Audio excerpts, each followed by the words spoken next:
Vale. Buenos días, me presento. Actualmente estoy estudiando en la Universidad Virtual del Estado de Guanajuato el módulo Derecho Procesal Penal. El reto 1, ¿cuáles fueron los antecedentes latinoamericanos de la Reforma Constitucional Mexicana? Alumno Vicente García del Río, matrícula 21.035.067. Asesor Marco Eduardo Padilla Martínez, fecha de elaboración 14 de mayo de 2024. Lectura recuperada del autor Máximo Langer, título Revolución en el proceso penal latinoamericano, difusión de ideas legales de la periferia, Centro de Estudios de Justicia de las Américas. Haciendo referencia al autor, menciona que las reformas en materia de justicia penal normalmente se difunden del centro a la periferia, pero esto es de países desarrollados a países en desarrollo, o sea, de norte a sur o de occidente a oriente. En contraste, en Latinoamérica, las reformas procesales penales se han diseminado de sur a norte, empezando en Argentina, pasando a Guatemala, Chile y extendiéndose a 14 países en 15 años, entre ellos México, y un número sustancial de provincias, estados latinoamericanos.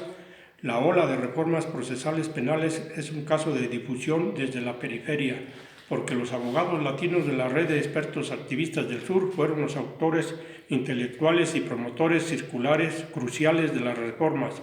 La clave para el éxito de estos emprendedores legales fue su habilidad para convencer a actores tanto internacionales como domésticos de que la adopción de los nuevos códigos procesales penales contribuirían a la obtención de los objetivos de los diferentes autores. La gran ayuda a la difusión de la Agencia de Estados Unidos para el Desarrollo Internacional, USAID, así como otras agencias y bancos internacionales que estaban buscando formas de fortalecer los sistemas legales latinoamericanos para incentivar el desarrollo económico y la democracia en la región. Así fue como se fueron introduciendo nuevos códigos penales. Estos códigos han sido posiblemente la transformación más profunda que han tenido en sus casi 2 siglos de existencia las nuevas democracias.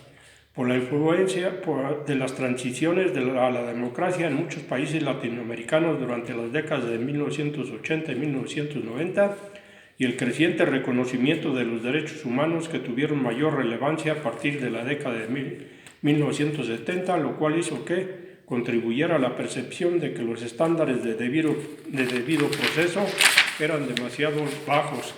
Y para fortalecer sus argumentos, los miembros de la red presentaron definiciones de debido proceso, mostrando el alto porcentaje de personas en prisión preventiva y argumentaron que la duración de la prisión preventiva en la región era irrazonablemente larga.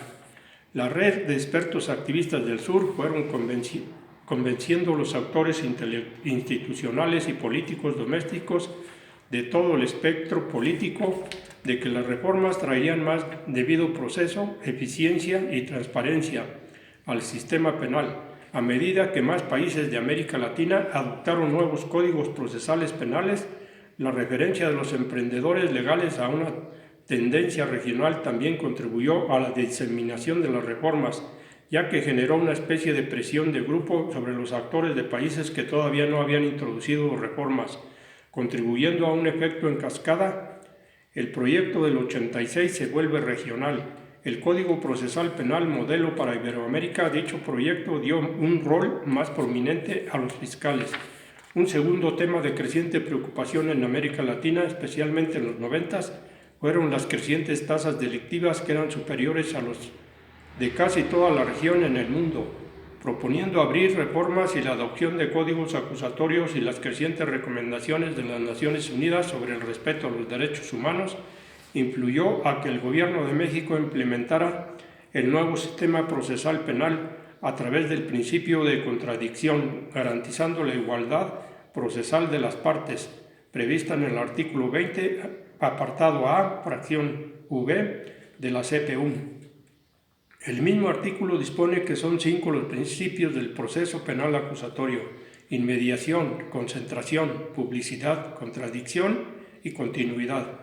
Mediante decreto publicado en el Diario Oficial de la Federación el 18 de junio de 2008, asimismo el Código Nacional de Procedimientos Penales, en su artículo 13 sobre la presunción de inocencia, que deberá ser tratada como tal, en el juicio penal acusatorio y en la medida en que se les permita escuchar de viva voz las argumentaciones de la contraria para apoyarlas o rebatirlas y observar desde el inicio la manera como se formulan sus planteamientos en presencia del juzgador.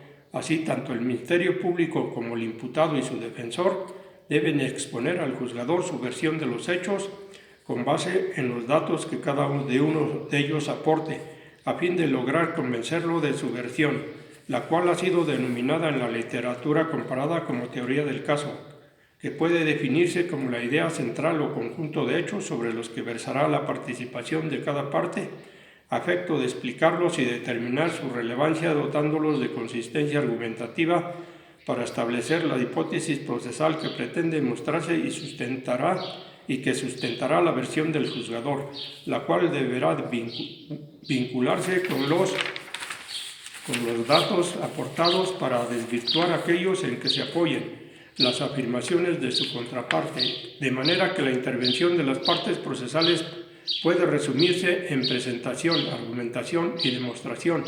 En otras palabras, la teoría del caso se basa en la capacidad argumentativa de las partes para sostener que está acreditado un hecho que la ley señala como delito y la probabilidad de que el imputado lo haya cometido o haya participado en su comisión, o bien que existe alguna excluyente responsabilidad o la destrucción de la proposición que se realiza contra el imputado y que desvirtúa las evidencias en que se apoya. En el sistema acusatorio resalta la oralidad. El órgano judicial es pasivo, siendo las partes activas sistema adversarial. La etapa central del procedimiento es el juicio oral, que es público, y el procedimiento oral, y siendo la declaración del imputado un derecho, el imputado es un sujeto de persecución, presunción de inocencia. El proceso penal inquisitivo fue dividido en dos fases principales: la fase de investigación preliminar, usualmente llamada sumario o instrucción, y la fase de juzgamiento y determinación de la pena, usualmente llamada plenario o juicio. Ambas fases eran escritas. De hecho, la columna vertebral de este proceso era el expediente que la policía y el juez de instrucción compilaban. Este expediente documentaba toda la actividad procesal desde el comienzo del proceso, incluyendo la prueba de declaraciones testimoniales, periciales, registros, secuestros, etc., que el juez evaluaba a base de juzgamiento. Bajo estos códigos inquisitivos, un juez estaba a cargo de la investigación preliminar. De este modo, el juez tenía al mismo tiempo un rol de investigación y juzgamiento. Durante esa etapa, la investigación preliminar era de naturaleza muy inquisitiva. Era secreta para el imputado y su abogado, al menos hasta cierto momento predeterminado, y los derechos del imputado eran muy limitados durante esta fase. El sistema inquisitivo normalmente era por escrito, siendo el principal protagonista el órgano judicial, siendo activo, y las partes eran pasivas. La instrucción o sumario secreto es la etapa central del procedimiento. Dicho procedimiento escrito y vertical, y la confesión siendo el principio medio de prueba y que en la mayoría de las veces se lograba por medio de torturas, violentando los derechos humanos o en ese entonces garantías individuales. Los derechos de los imputados ceden ante la